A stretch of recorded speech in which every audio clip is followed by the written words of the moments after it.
ించలేదని సముద్రంలో కలిసే నీళ్లు తీసుకువెళ్తున్నానని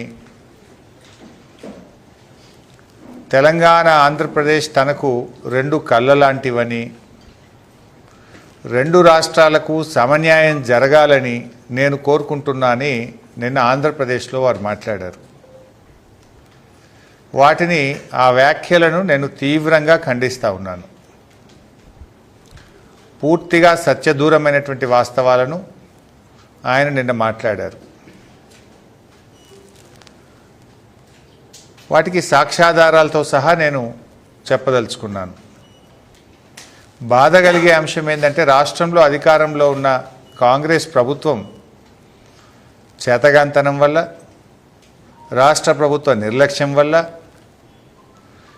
కేంద్రంలో అధికారంలో ఉన్న బీజేపీ పక్షపాత ధోరణి వల్ల ఇవాళ తెలంగాణ రాష్ట్రానికి తీవ్రమైన నష్టం జరుగుతూ ఉంది.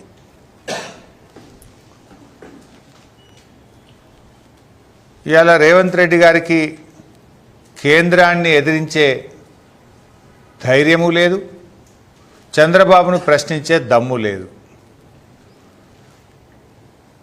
ఎందుకంటే ఢిల్లీని చూస్తే రేవంత్ రెడ్డికి భయం, బాబు గారికేమో గురుదక్షిణ. దీనివల్ల ఇవాళ రాష్ట్రానికి తీరని అన్యాయం జరుగుతూ ఉంది. నిన్న చంద్రబాబు నాయుడు గారు మాట్లాడుతూ నాకు తెలంగాణ ఆంధ్రప్రదేశ్ రెండు కళ్ళ లాంటివి అంటారు. ఆ మాట నిజమైతే బాబు గారు నాగార్జున సాగర్ ఎడమ కాలువను ఎండబెట్టి సాగర్ కుడి కాలువలో నిండుగా నీళ్ళు తీసుకుపోతున్నావు కదా, దీన్ని ఏమంటారు అని నేను అడుగుతా ఉన్నా. ఇవాళ నాగార్జున సాగర్ ఎడమ కాలువకు సరిపోయేంత నీళ్లు లేక ఖమ్మం జిల్లాలో, నల్గొండ జిల్లాలో రైతులు రోడ్లెక్కుతా ఉన్నారు, పంటలు ఎండిపోతూ ఉన్నాయి.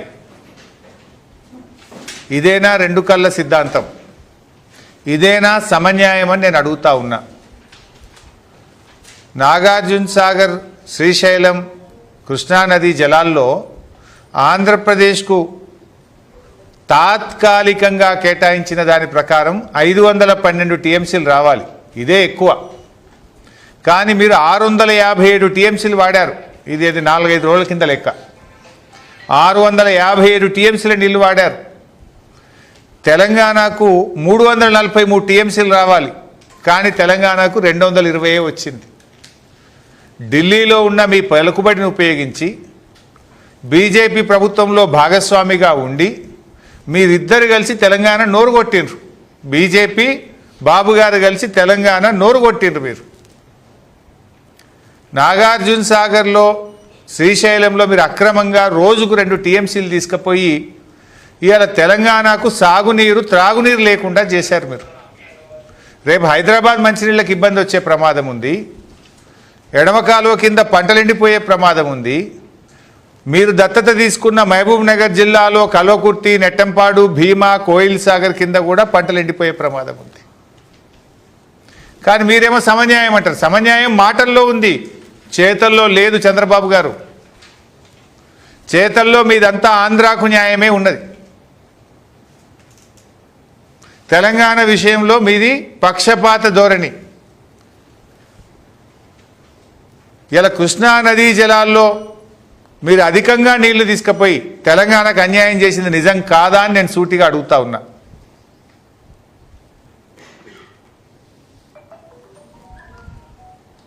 అదేవిధంగా ఇవాళ మీరు గోదావరి బంకచెర్ల ప్రాజెక్టు, అది సముద్రంలో కలిసే నీళ్ళు తీసుకపోతే తప్పేందని మీరు మాట్లాడుతున్నారు. ఇప్పుడు కృష్ణానది విషయంలోనే అదే జరిగింది.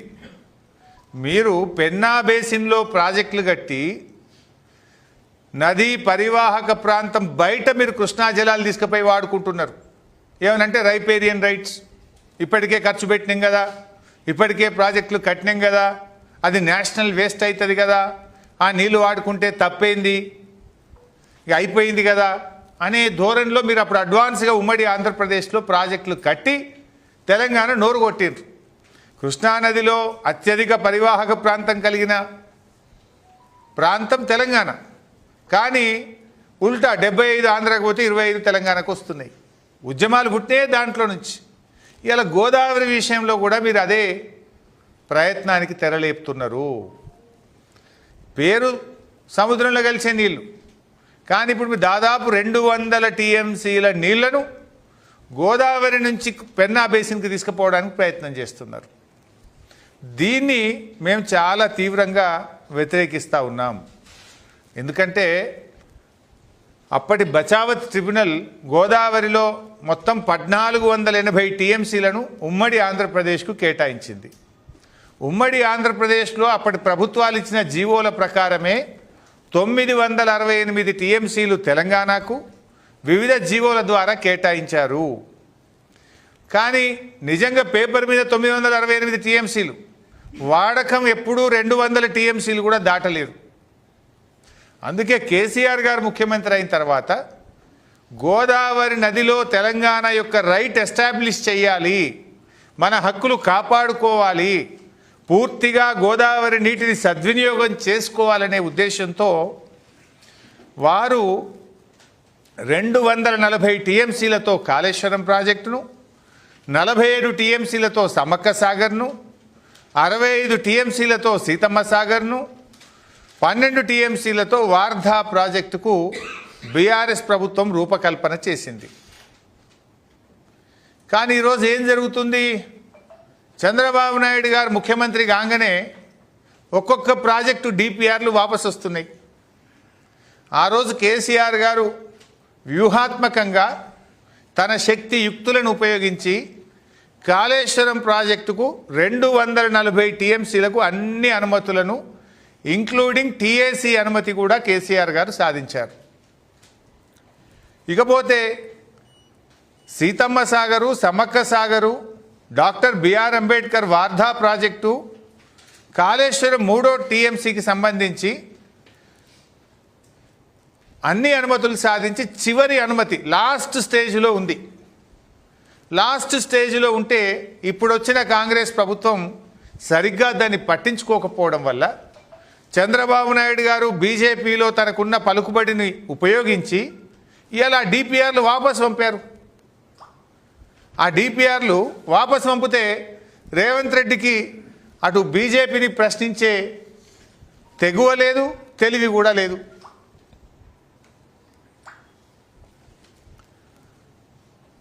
మొన్న మీడియా ముందు కూడా ఢిల్లీలో మీరు చూశారు, రేవంత్ రెడ్డిని కొంతమంది జర్నలిస్టులు ప్రశ్నలు అడిగితే ఆయనకు అవగాహన లేకుండా I'm not the right person అంటూ ముఖం చాటేసిండు రేవంత్ రెడ్డి గారు.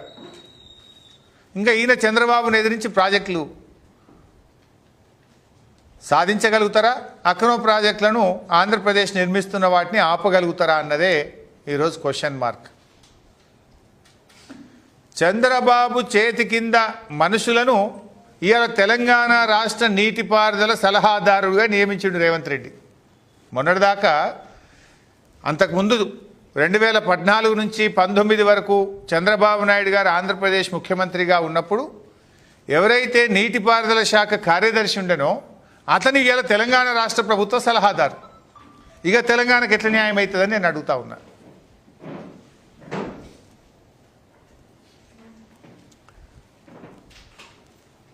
ఇవాళ చంద్రబాబు నాయుడు గారు మాట్లాడుతూ నేను కాళేశ్వరం ప్రాజెక్టును ఆపే ప్రయత్నం చేయలేదు అని నిన్న మాట్లాడినరు. కాళేశ్వరం ప్రాజెక్టునట ఆయన గారు ఆపే ప్రయత్నం చేయలేదు. సరే, నిన్న మంచి మాట మాట్లాడిండు. ఏమని? మంచి పని చేశారు, కాళేశ్వరం కట్టి అన్నాడు. అట్లీస్ట్ ఒక నిజాన్ని నన్ను ఒప్పుకున్నారు. కానీ నేను ఆధారాలు చూపించదలుచుకున్నా. అద్దాలున్నాయి. కాళేశ్వరం ప్రాజెక్టును ఆపలేదు అని వారు మాట్లాడుతున్నారు. ఇక నేను లెటర్ కూడా చూపిస్తా. 13/6/2018 13/6/2018 నాడు అప్పుడు చంద్రబాబు నాయుడు గారే ఆంధ్రప్రదేశ్ ముఖ్యమంత్రి. ఆంధ్రప్రదేశ్ ముఖ్యమంత్రిగా చంద్రబాబు నాయుడు కేంద్ర ప్రభుత్వానికి కాళేశ్వరంను వ్యతిరేకిస్తూ రాసిన లేఖ. ఏం రాసినో కూడా చివరి లైన్ చదివి వినిపిస్తా. ఈ లేఖ కూడా మీడియాకు నేను విడుదల చేస్తున్నా. ఈ లేఖలో ఏమంటారంటే ఆయన, it has come to my notice through the news item published in Hindu Daily dated 7/6/2018, technical panel of CWC clears Kaleshwaram that the Kaleshwaram lift irrigation project in Telangana state got the clearances by TAC. అంటే హిందూ పేపర్లో నేను చదివి నా ప్రకారంగా తెలంగాణ రాష్ట్రానికి మీరు అన్ని అనుమతులు కాళేశ్వరం ప్రాజెక్టుకు అనుమతులు ఇచ్చారనే విషయం నా దృష్టికి వచ్చింది అని చెప్తూ పారాగ్రాఫ్ 17 ఈ లెటర్లో ఏమంటారు? The state of Andhra Pradesh express it's regret over the manner in which the process of clearing the said project was conducted in a non-transparent manner that is prejudicial in the interests of the lower riparian state dependent and flows from the upper state of Telangana. In view of the above, it is requested that the clearances of TAC for the said Kaleshwaram project of Telangana may please be reviewed as in case the Kaleshwaram project requires to be approved by the Apex Council. Meanwhile, the state of Telangana is directed not to proceed with further execution of Kaleshwaram project until provisions of the AP Reorganization Act are complied with. ఇందులో చాలా స్పష్టంగా రాశారు. ఏమంటారు? మీరు కాళేశ్వరం ప్రాజెక్టుకు అనుమతులు ఇవ్వడం పట్ల మా తీవ్రమైన విచారాన్ని వ్యక్తం చేస్తున్నాము. ఒకటి. రెండోది ఏమంటున్నారు ఇందులో? మీరు కాళేశ్వరం ప్రాజెక్ట్ ఇచ్చినటువంటి అన్ని అనుమతులను వెంటనే నిలిపివేయాలని, ఈ అనుమతులను నిలిపివేసి తెలంగాణ ప్రభుత్వాన్ని ఆదేశించి కాళేశ్వరం ప్రాజెక్టు పనులు ఆపివేయాలి అని చెప్పి ఇది ఆంధ్రప్రదేశ్ ప్రభుత్వం చంద్రబాబు నాయుడు గారు ముఖ్యమంత్రిగా ఉన్నప్పుడు కాళేశ్వరం ప్రాజెక్టు మీద రాసినటువంటి లేఖ. కానీ ఆయన గారు నిన్న ఏమన్నారు? కాళేశ్వరం నేను ఎప్పుడూ అడ్డుకోలేదు అని మాట్లాడారు. అంటే ఏంది? దీని పేరు మీద బంకచెర్ల గోదావరి ప్రాజెక్టు మీద 200 టీఎంసీలు తీసుకుపోదామని చూస్తున్నారు. ఇంత స్పష్టంగా మీరు రాసిన ఇంకా చాలా ఉన్నాయి నా దగ్గర లేఖలు. ఒక శాంపుల్, ఇవాళ కొన్ని శాంపుల్స్ మాత్రమే నేను విడుదల చేస్తూ ఉన్నా. ఆ రోజు ఒక కాళేశ్వరం విషయంలోనే కాదు, చంద్రబాబు గారు వారు దత్తత తీసుకున్న పాలమూరు జిల్లా వారు దత్తత తీసుకున్న పాలమూరు జిల్లాలో కల్వకుర్తి ప్రాజెక్టు నీటి కేటాయింపులు పెంచితే దాన్ని వ్యతిరేకిస్తూ లేఖ రాశారు. పాలమూరు ఎత్తిపోతల పథకాన్ని తెలంగాణ ప్రభుత్వం ప్రారంభిస్తే దాన్ని వ్యతిరేకిస్తూ లేఖ రాశారు. అట్లా దిండి ఎత్తిపోతల పథకం మీద నల్గొండ జిల్లా ఫ్లోరైడ్ ప్రాంతానికి నీళ్ళు ఇచ్చే దిండి ఎత్తిపోతల పథకాన్ని కూడా వ్యతిరేకిస్తూ కేంద్ర ప్రభుత్వానికి లేఖ రాశారు. అవి కూడా చూపిస్తూ పని అయిపోతుంది. ఇది 7/11/2015 7/11/2015 నాడు కల్వకుర్తి ఎత్తిపోతల పథకానికి కేసీఆర్ గారు నీటి కేటాయింపులు పెంచారు. 25 టీఎంసీల నుంచి 40 టీఎంసీలకు పెంచితే ఇది అన్యాయం, దీన్ని రద్దు చేయాలి, 40 టీఎంసీల నీటి కేటాయింపులు కల్వకుర్తికి జరపొద్దని తెలంగాణ, ముఖ్యంగా తాను దత్తత తీసుకున్న పాలమూరు జిల్లా ప్రజల నోరుగొట్టే విధంగా కల్వకుర్తి ఎత్తిపోతల పథకాన్ని వ్యతిరేకిస్తూ ఇది చంద్రబాబు నాయుడు గారు రాసిన లేఖ. ఇకపోతే ఇది పాలమూరు ఎత్తిపోతల పథకాన్ని, దిండి ఎత్తిపోతల పథకాన్ని వ్యతిరేకిస్తూ చంద్రబాబు నాయుడు గారు స్వయంగా రాసిన లేఖ. ఇది వారి లెటర్ ప్యాడ్ మీద వారి సంతకంతో ఉన్న లేఖ. Date 24 April 2016. 24 ఏప్రిల్ 2016 నాడు చంద్రబాబు నాయుడు గారు పాలమూరు ఎత్తిపోతల పథకము మరియు దిండి ఎత్తిపోతల పథకం పట్ల తన తీవ్రమైన నిరసన తెలియజేస్తూ లేఖ రాశారు. అందులో చివరి లైన్ చదువుతా. I also request that government of Telangana may be directed to put on hold all works until the issue is resolved. అంటే పాలమూరు ఎత్తిపోతల పథకం, దిండి ఎత్తిపోతల పథకం పనులు వెంటనే నిలిపివేయాలి, మీరు డైరెక్ట్ చేయండి అని కేంద్ర మంత్రి ఉమాభారతి గారికి ఇది 24 ఏప్రిల్ 2016 నాడు చంద్రబాబు నాయుడు గారు వారు రాసిన లేఖ. అదేవిధంగా ఇది 8 ఫిబ్రవరి 2016. ఇది చంద్రబాబు నాయుడు గారు ప్రభుత్వం కేంద్రానికి రాసిన లేఖ. ఇందులో కూడా చాలా స్పష్టంగా మన పాలమూరు ఎత్తిపోతల పథకాన్ని, దిండి ఎత్తిపోతల పథకాన్ని, కల్వకుర్తిని అపోజ్ చేస్తూ రాశారు. I therefore request you to take appropriate action to direct the state of Telangana from taking up any new projects without approval of KRMB, Apex Council and CWC. They may also be advised that any such action would be reviewed of law అని రాశారు. అంటే మీరేమో ఏ అనుమతులు లేకుండా Godavari Bankacherla project కట్టుకుంటాం, సముద్రంలో కలిసి నీళ్ళు తీసుకుపోతాం, దానికి తెలంగాణ ఒప్పుకోవాల్సిన అవసరమే లేదు, తెలంగాణకు అభ్యంతరం ఉండొద్దని మీరు మాట్లాడవచ్చు. కానీ అదే తెలంగాణ ప్రభుత్వం రాష్ట్ర విభజన కంటే ముందు ప్రారంభమైన పాలమూరు ఎత్తిపోతల పథకం, రాష్ట్ర విభజన కంటే ముందే మంజూరైన దిండి ఎత్తిపోతల పథకం, రాష్ట్ర విభజన కంటే ముందే ప్రారంభమైన నాటి ప్రాణహిత చేవెళ్ళ నేటి కాళేశ్వరం ప్రాజెక్టును మీరు వ్యతిరేకిస్తారు. పాత ప్రాజెక్టులను వ్యతిరేకిస్తారు.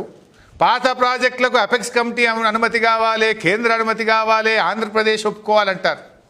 మీరు మాత్రం కొత్త ప్రాజెక్టులకు ఎవడు అనుమతి లేదు, నేను దంచుకపోతా, నేను ఢిల్లీలో నాకు అధికారం ఉంది, నీళ్లు తీసుకుపోతా అంటే ఇది సమన్యాయం ఎట్లయితుంది? ఇది రెండు కళ్ళ సిద్ధాంతం ఎట్లయితుంది అని నేను అడగదలుచుకున్నా. దీనికి సమాధానం చెప్పాలి. ఇవాళ కాళేశ్వరం అనేటిది తెలంగాణ లైఫ్ లైన్. మా కాళేశ్వరం ద్వారా 18